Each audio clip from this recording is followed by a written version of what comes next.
Shalom, sahabat Lexio Divina yang dikasihi Tuhan Yesus Kristus. Seri renungan kita minggu ini adalah pertanyaan, siapakah Yesus?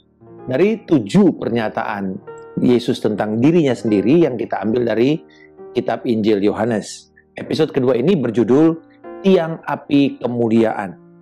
Teks kita akan kita ambil dari Yohanes pasal yang ke-8, ayatnya yang ke-12 sampai dengan 20. Latar belakang peristiwa ini adalah perayaan Pesta Pondok Daun, di mana mereka melakukan perayaan tari-tarian dan juga kemeriahan di halaman Bait Suci yang ada obor, ada 4 obor besar di situ yang dinyalakan dan orang-orang datang juga dengan lampu-lampu dan mereka semuanya menyanyi dengan kemeriahan. Di situ mereka mengingatkan tentang Yahweh yang adalah tiang api dan tiang awan yang menuntun bangsa Israel selama perjalanan mereka dari Mesir hingga di padang gurun, dan kemudian ketika mereka harus keluar dari padang gurun dan tiang api, tiang awan itu tinggal di sana. Tiba-tiba Yesus berseru dengan suara keras. Ayat 12 dikatakan, maka Yesus berkata pula kepada orang banyak, katanya, akulah terang dunia. Barang siapa mengikut aku, ia tidak akan berjalan dalam kegelapan, melainkan ia akan mempunyai terang hidup. Obor dalam perayaan yang dilakukan pada saat itu mengingatkan akan kemuliaan Allah yang turun bagaikan awan, yang kita kenal dengan istilah Shekinah glory, kemuliaan Sekinah. Dan di sini Yesus menyatakan dirinya, akulah terang dunia. Nah, ia sedang mengatakan kepada banyak orang pada waktu itu bahwa ia sebenarnya adalah Yahweh, tiang api yang menuntun bangsa Israel selama di padang belantara. Yesus dalam Yohanes pasal yang ke-8 ini tidak hanya mengatakan bahwa dia adalah terang dunia, tetapi bahwa dia juga memberikan manfaat dan kenyamanan yang datang dari tiang awan dan tiang api yang ada di padang gurun berasal daripada Yesus sendiri. Ini suatu kebenaran yang luar biasa, satu klaim yang begitu hebat. Karena dengan kata lain, Yesus mau mengatakan kepada mereka, para pendengarnya, akulah yang melindungi engkau. Akulah yang membimbingmu melewati padang belantara. Akulah yang menyelimuti kemah suci. Akulah yang datang ke bait suci Salomo dan memenuhinya dengan kemuliaanku sedemikian rupa sehingga para imam-imam tidak mampu lagi berdiri untuk melayani di dalam ibadah tersebut. Akulah awan kemuliaan Yahweh itu. Begitulah kira-kira klaim Yesus pada waktu dia mengatakan, akulah terang dunia. Dalam menjalani hidup kita di dunia ini yang dikatakan oleh Alkitab, dunia yang penuh dengan kegelapan karena dikuasai oleh dosa, kita memerlukan pernyataan Yesus ini, akulah terang dunia, untuk dia berjalan di depan kita.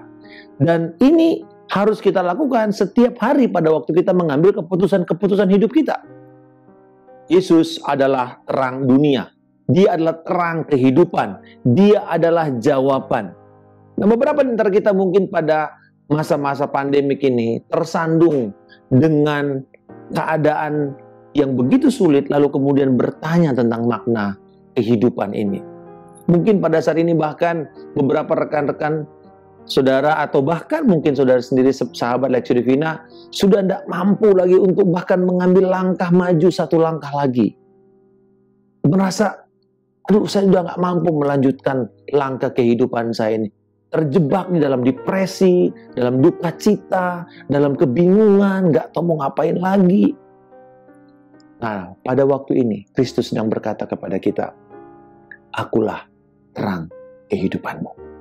Frasa berikut daripada janji Yesus yang diberikan kepada orang-orang yang menaruh kepercayaan padanya, agar Yesus memimpin hidupnya, mengatakan, barang siapa mengikut aku, ia tidak akan berjalan dalam kegelapan. Siapa saja yang memutuskan mengikuti Yesus, mempercayakan dirinya kepada Yesus, tidak akan berjalan di dalam kegelapan.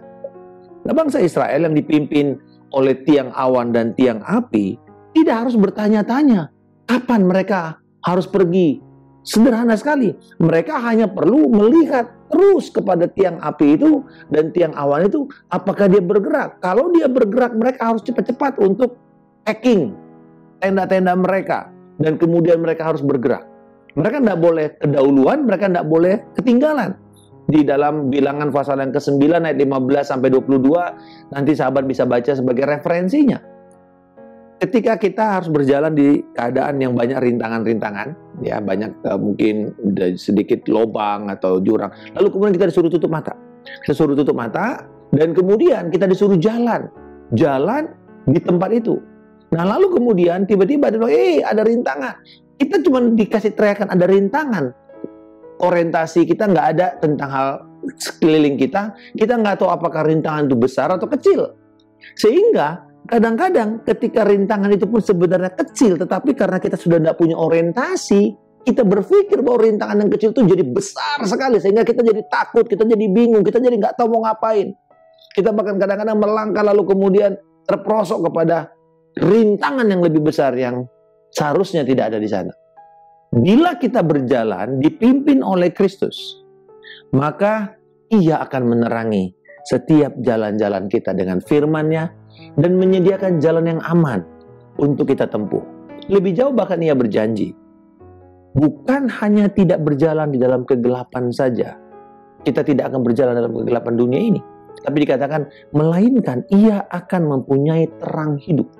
Nah, Kristus di sini tidak hanya mengatakan bahwa kita tidak akan berjalan dalam kegelapan, tetapi ada perasaan di mana kita menjadi poros terang dari Tuhan itu. Wow, luar biasa. Karena memang betul kan, kita terima Yesus, kita adalah terang itu sendiri. Dalam Matius pasal yang ke-5 dikatakan, kamulah terang dunia. Kita menjadi poros terang Kristus itu sendiri. Jadi berjalan di dalam terang, hidup di dalam terang Kristus, tidak lain adalah hidup di dalam ketaatan dan penundukan sepenuhnya kepada arahan Kristus lewat firman-Nya. Salah satu prinsip yang tidak tergantikan dalam kehidupan kekristenan adalah prinsip penundukan diri kepada Allah atau submission spirit, submission principle. Saya belajar dalam hidup mengikuti Kristus. Terkadang setelah terjadi sukacita, kemenangan besar, ada kuasa, ada pengurapan Allah, terus tiba-tiba, boom, datang tuh kondisi depresi, duka cita, keadaan yang sulit, keadaan yang sepertinya tidak kita pikirkan, atau bahkan jadi patah semangat dan sedih. Nah, pada saat-saat seperti itu, yang saya lakukan adalah ini. Saya tinggal berlindung di bawah, persis di bawah tiang awan, tiang api Kristus. Saya nggak akan berjalan lebih jauh. Saya nggak akan, ketika Tuhan mengatakan lewat firman untuk saya bergerak, lalu saya jadi diem, enggak. Saya benar-benar berada di bawah, persis di bawah lindungan. Kalau seperti jam 12, kita berada persis di bawah tiang awan dan tiang api itu. Di situ kemudian saya mengingatkan diri saya, pelayanan adalah milik Tuhan. Ini bukan karir saya, bukan milik saya, tapi ini milik Tuhan. Sehingga saya nggak takut kehilangan posisi atau jabatan. Saya menemukan damai, ya, sejahtera, sukacita, justru dalam keadaan tersebut. Sahabat mungkin sedang mengalami masa bingung. Inilah waktunya untuk kita bisa menyerahkan hidup kita di bawah kehendak Allah. Seperti pemazmur mengatakan, seperti rusa yang merindukan sungai yang berair, demikianlah jiwaku merindukan Engkau, ya Allah. Keadaan sulit dan penuh dengan kebingungan, keterkejutan, ya, membuat kita itu seperti meminum air, tapi air mata kita sendiri. Air mata kegetiran, pahit, kekecewaan, depresi, kebingungan. Nah, inilah waktunya. Di mana ketika kita penuh dengan derayan air seperti itu, kita menyerahkan kembali diri kita. Kita menundukkan kembali diri kita kepada Allah, kepada hadirat-Nya. Karena kemudian Dia akan menyediakan kepada kita air yang segar. Air yang mengalir. Bukan air mata kegetiran kita, tapi air kehidupan yang menyegarkan jiwa kita. Seperti rusa yang merindukan air itu. Marilah kita yang sedang mengalami keadaan bingung ini, untuk kita merindukan Tuhan.